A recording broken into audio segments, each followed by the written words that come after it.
Hey everybody, it's Ron from Pick Dawgz, and this is Ron's Rundown. We're going to go over the MLB games scheduled for Friday, September 9th, 2022. Now, if you like what you see, make sure to give this video a big thumbs up and subscribe to our channel, and don't forget to put your baseball picks in the comments section below. Now, if you're looking for my MLB best bets, you can find those at the Premium Picks tab at Pickdawgz.com. Of course, I'm always running my $15 MLB best bet, so check it out at Pick Dawgz Premium.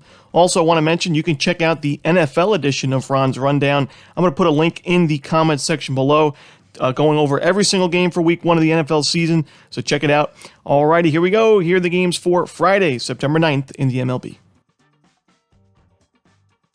First up, we see an afternoon contest between the San Francisco Giants and the Chicago Cubs.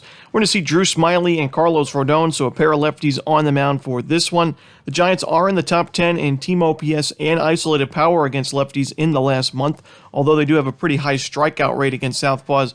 But the Chicago Cubs offensively not quite there against lefties, ranked 25th in team OPS and 28th in isolated power in the last 30 days against lefties, and I think Carlos Rodon is the better starting pitcher. When you add to the fact that the Giants have the advantage offensively, I do like San Francisco in this game.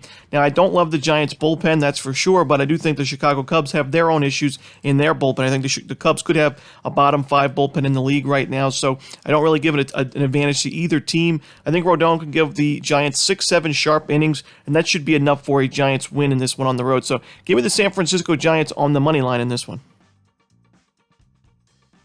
Next up, we see the St. Louis Cardinals taking on the Pittsburgh Pirates. We're going to see Miles Mikolas and Roansy Contreras as the projected starters. You look at the St. Louis Cardinals, they had a disaster performance on Thursday against the Washington Nationals, but I do think they bounce back here against the Buccos and grab a win. I don't love the price that we're seeing with St. Louis right now, minus 210, but I do think there's a little bit of value on the run line, so I'll lay the 1.5 runs here. The Cardinals are number 2 in baseball in team OPS and isolated power against right-handed pitching in the last 30 days, and they have the 4th lowest strikeout rate as a team, only 18.5% against those righties in the last 30 days, while the Pirates, on the other hand, the 2nd highest strikeout rate against righties, 26.9%. The team OPS is ranked dead last in the league in the last month and 27th in isolated power in that stretch. So even though Roansy Contreras has improved his game in the last few starts, I still think the Cardinals will get to him for a few runs, and I also think the Cardinals take advantage of a pretty weak Pirates bullpen. So I'm going to take the St. Louis Cardinals here and lay the 1.5 runs. Next up, we head to Lone Depot Park as the New York Mets take on the Miami Marlins. No official starter for the Mets right now. Edward Cabrera is the projected starter for the Marlins. And even though Cabrera has looked sharp on the mound so far, this New York Mets lineup finally figured things out in the doubleheader against the Pirates on Wednesday as they swept both games of the doubleheader. And I think they feel pretty good going into this series against the Marlins, a team that doesn't really score much these days. Their offense has struggled. It's been one of the weaker offenses in baseball in the last 2 months or so, especially since the All-Star break. So I think a team like the Mets that is pretty good at playing small ball, trusts in their starting pitching and bullpen, and is very good at situational offense, especially against right-handed pitching. I like the Mets' chances not only in this game but in this series. I like the New York Mets here in the first game against Edward Cabrera, as although he's been pitching well in the major league level so far, I don't think he's going to be able to get those strikeouts that he's used to getting. Like last start, 7 strikeouts in 5 innings. The previous start, 5 Ks through 5-2 against the Dodgers. And you look at the New York Mets, though, in the last 30 days, one of the lower strikeout rates in baseball, 19.4%. So the Mets do a great job at limiting strikeouts, getting on base. They have a top 5 team OPS against righties in that stretch. So I like the New York Mets here on the money line to win this first game on the road.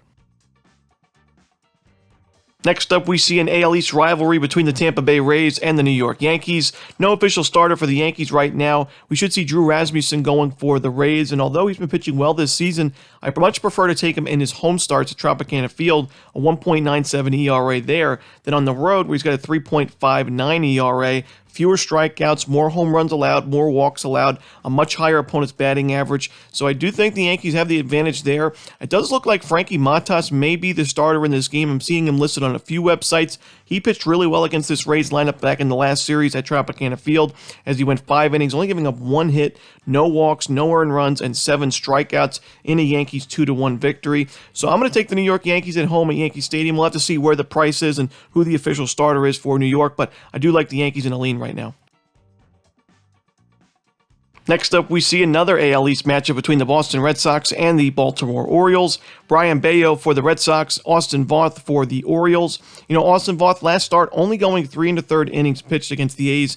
Gave up 6 base hits, an earned run. He only went 70 pitches and a 3-9 ground ball to fly ball ratio, which doesn't really impress me. And I do worry about that in this particular outing. Is when you look at Brian Bayo, he hasn't given up a single home run in his first 32 innings at the major league level. He keeps the ball on the ground. He has a great ground ball percentage. His last start was one of his best, if not his best, of the season. 6 innings, no earned runs, 5 strikeouts against the Rangers in a 5-3 Red Sox win. I like Bayo. I think he's trending upwards. I think he's going to be a good starting pitcher in this league pretty soon. And I think we're getting a great price here with the road team getting plus money right now. I think these two teams are a little bit closer than their record suggests. So I'm going to take the Boston Red Sox, take a crack with the underdog here. They're number 4 in team OPS in the last 30 days against righties. So give me the Red Sox on the money line. Next up, we see the Washington Nationals taking on the Philadelphia Phillies. No official line out for this one, but we should see Patrick Corbin and Noah Syndergaard as the projected starters. How about those Washington Nationals lately? They've been able to win 4 out of their last 6 games, 6 out of their last 9. They competed in that Cardinals series, covering 3 run lines, winning 2 games outright, 6-0 and 11-6, and then that 6-5 run line cover in the loss. They were up big in that game, but the bullpen blew it. But overall, this Nationals bullpen has been pitching well. That was really one of the only exceptions we've seen where they've struggled. But this Nationals team is embracing their underdog role, and I think they compete in this game and in this series. They've been playing well away from home against the Mets, against the Cardinals, 2 very good teams. And Noah Syndergaard, I haven't necessarily been impressed with him this season. His ERA is now above 4 again, giving up 3 earned runs in his last start against the Giants in 4 1/3 innings. And that's a Giants lineup that really isn't hitting righties well. And in fact, he's faced the Giants and the Pirates in his last 2 starts. 2 teams that are near the bottom in team OPS against righties. He's given up 8 earned runs combined in those 2 starts. And overall, he's faced a lot of weak lineups. The Pirates, the Giants, the Reds, the Marlins. And against these Nationals back on August 4th, the Nationals had 11 base hits and 4 earned runs and only 5 innings of work. I'm going to take the Nationals here on the run line, maybe sprinkle a little bit on the money line as well. Next up, we see the Texas Rangers hosting the Toronto Blue Jays. Ross Stripling and Dane Dunning are the starters. Both of these teams haven't really been great against righties in the last month. The Toronto Blue Jays ranked 17th in team OPS.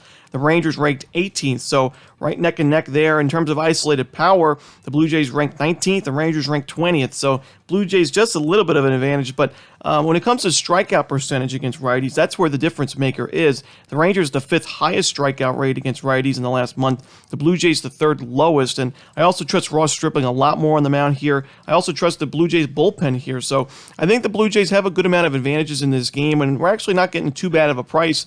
We're used to seeing, a team like the Blue Jays with a well above 500 record going on the road, even laying minus 180, 190, 200 prices against teams that are almost 20 games below 500 like the Rangers. But we're getting a decent price because Dunning's been okay, and the Blue Jays haven't been the best away from home this year. But give me the Blue Jays on the money line here on the road, and I'll sprinkle a little bit on the run line as well. Next up, we see the Los Angeles Angels taking on the Houston Astros. Michael Lorenzen returns to the mound for the Halos. Lance McCullers Jr. on the other side. Michael Lorenzen, before he got injured, he wasn't pitching really well for the Angels, and I don't really trust him in this particular spot. He was placed on the 60-day IL, so his last start at the Major League level was July 1st against these Astros. It wasn't a pretty start. 3 innings, 8 total runs. 7 of those were earned. 3 home runs in that game and an 8-1 final score. And although the Angels have been playing better than they were about 2 months ago, they're still not at an elite level like the Astros. And the Angels have struggled with runners in scoring position. I like the top 5 in this lineup. I kind of said this all year long. Guys like Trout, Ohtani. But the bottom of this lineup is where they've struggled the most with runners in scoring position especially, and I don't think they're going to do much against Lance McCullers Jr., who, although he's had some issues with the walks, he's still been good on the mound, a 2.08 ERA. He faced these Angels last time out, went 5 2/3 innings with 7 strikeouts, gave up only 2 earned runs. That was good enough for a Astros win and a run line cover. I think they do the same in this game, especially at home. So give me the Astros laying the 1.5 runs. Next up, we see the Cincinnati Reds taking on the Milwaukee Brewers. Nick Lodolo and Jason Alexander are the projected starters.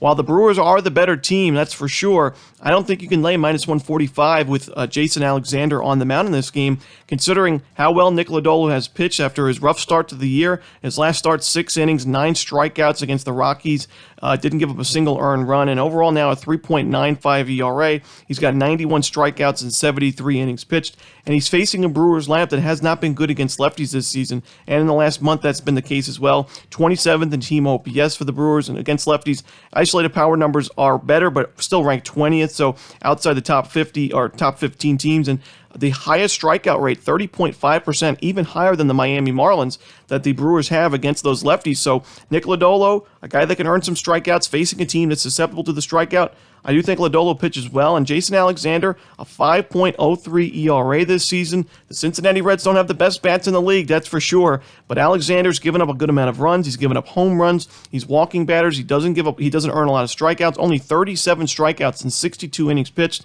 So I'm going to take the Cincinnati Reds. I think they're the value play here. Give me the Reds as the dog on the money line. In our next game, we see a big-time AL Central matchup between the Cleveland Guardians and the Minnesota Twins. Cal Quantrill and Dylan Bundy are your starters. Now, there's no doubt the Guardians have the rest advantages. Not only did the Twins have to play on Thursday against the Yankees, but they also had to play in a doubleheader on Wednesday. But I still think Dylan Bundy is the better starting pitcher in this particular matchup, even though the ERAs may not agree with that fact. Dylan Bundy has been pitching a lot better at Target Field, a 2.8 ERA, a 4-1 record in 45 innings of work with a 231 opponent's batting average. I'm not the biggest fan of Dylan Bundy. He doesn't earn a lot of strikeouts, but neither does Cal Quantrill. Both of these pitchers not really my type of guys to back. And Quantrill struggled a little bit on the road this year where he has a losing record, ERA above 3.8. His last start against the Mariners was at home, and he went 3 innings, 5 hits, 3 total runs, 2 of those were earned, a home run in that game. I just don't love him in this particular spot, but I also think the Guardians have the big advantage when it comes to the bullpens. So I'm going to stay away from the full game, but I'm going to look at the Minnesota Twins through the first 5 innings. I'll take the Twins in the first 5 behind Bundy. Next up, we see the Detroit Tigers taking on the Kansas City Royals. Joey Wentz and Daniel Lynch, 2 lefties on the mound for this game. Now, Joey Wentz has only had 6 innings and 2/3 in the major leagues this season, so not really a large enough sample size to make a judgment call on his game. However, the Royals do hit lefties better than righties. The Tigers' offense has not been great, and the Royals, although they're 26 games below 500 overall this year, 56 and 82, they're only 6 games under, 33 and 39 at Kauffman Stadium. So they've been playing pretty well as a home team, and when you're getting plus money usually with them as a home dog, it's not a bad idea to take the Kansas City Royals, but they're not getting plus money here. They are the favorites, and I do think they deserve to be favored in this game. I don't like the way the Tigers are playing away from home. Even though the Tigers bullpen I do believe is better than the Royals right now, I don't think it's a large enough advantage when you look at how weak the offense has been for Detroit. So give me the Kansas City Royals on the money line at Kauffman Stadium. Next up, we see the Arizona Diamondbacks taking on the Colorado Rockies at Coors Field. Zach Davies and German Marquez are the starters. Zach Davies has an ERA above 4 in his road starts this year, an ERA above 5 in his career starts at Coors Field. He already faced the Rockies at Coors Field on August 12th. He gave up 3 earned runs and a homer in only 5 innings of work, only 2 strikeouts in that game as well. So I do think the Rockies get to Davies, but I also don't really trust German Marquez, an ERA above 6 in his starts at Coors this season, 6.09 to be exact. And the Diamondbacks have been pretty good against righties overall this year and in the last 30 days especially, as their team OPS and isolated power numbers are up there. Number 3 in team OPS, isolated power ranked 6th. Both of these bullpens are not great. Don't really trust either of these starting pitchers. Both of these lineups can do some damage. You know where I'm headed. Give me the over in the Diamondbacks-Rockies game. Next up, we see the Seattle Mariners hosting the Atlanta Braves. A coin flip price here on the money line, minus 110 apiece for the Braves and Mariners. Charlie Morton and Robbie Ray are the starters. Now, the Braves have hit lefties well this season. That is the case in the last month, as they're 5th in isolated power and they're number 2 in team OPS.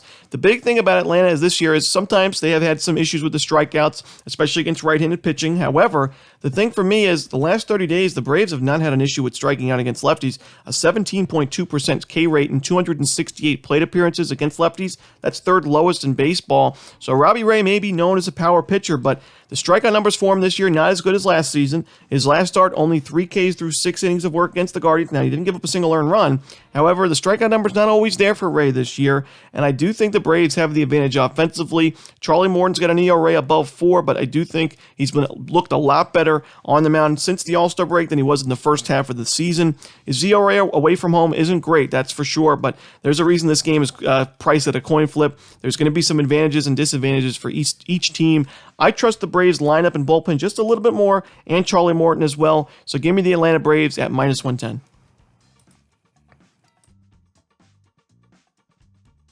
Next up, we see the Chicago White Sox taking on the Oakland Athletics. Lucas Giolito and James Caprillion are the starters. I don't like taking Lucas Giolito at home. I don't mind taking him on the road as he's 6-2 with a 3.91 ERA in his road starts this year. Opponent's batting average below 260, while at home above 310. His strikeout numbers are good away from home. The home run numbers not the greatest, but that's kind of Giolito's game. He's a power pitcher. He's going to strike out guys. He's also going to give up the home run ball. So, Giolito's not my favorite option to back, but the White Sox have been playing pretty good baseball, and I don't trust James Caprillion either, and I also think the White Sox have the much better bullpen. So give me the Chicago White Sox. Caprillion 0-5 with a 5.87 ERA in his home starts this year. Give me the White Sox on the money line. In our final game of the night, we see the Los Angeles Dodgers taking on the San Diego Padres. Mike Clevinger and Dustin May are the starters. Both of these starting pitchers struggled against the opposition in their most recent outing. Clevinger giving up 5 earned to the Dodgers and May giving up 6 earned to the Padres. However, I do trust May just a little bit more for a bounce back. Overall, he's been sharp in his first 16 innings at the major league level. He's been injured for most of the year. While Clevinger on the other side, the strikeout numbers concern me. He only had 20 strikeouts in 32 innings in the month of August, and he's given up a good amount of home runs, at least 1 in each of his last 3 starts. The walks are also an issue for him at times, so I do trust the Dodgers bats and Dustin May a little bit more, and I also think the Dodgers have the slightly better bullpen. So give me the Los Angeles Dodgers here on the road on the money line to end the night. And that's it. Those are the games for Friday, September 9th. Hope you enjoyed this video. If you did, don't forget to hit that like button and subscribe. Don't forget to check out the NFL edition of Ron's Rundown, and don't forget to put your baseball picks in the comments section below. Again, if you're looking for my best bets, you can find those at Pick Dawgz Premium. As always, this is Ron Romanelli. Good luck.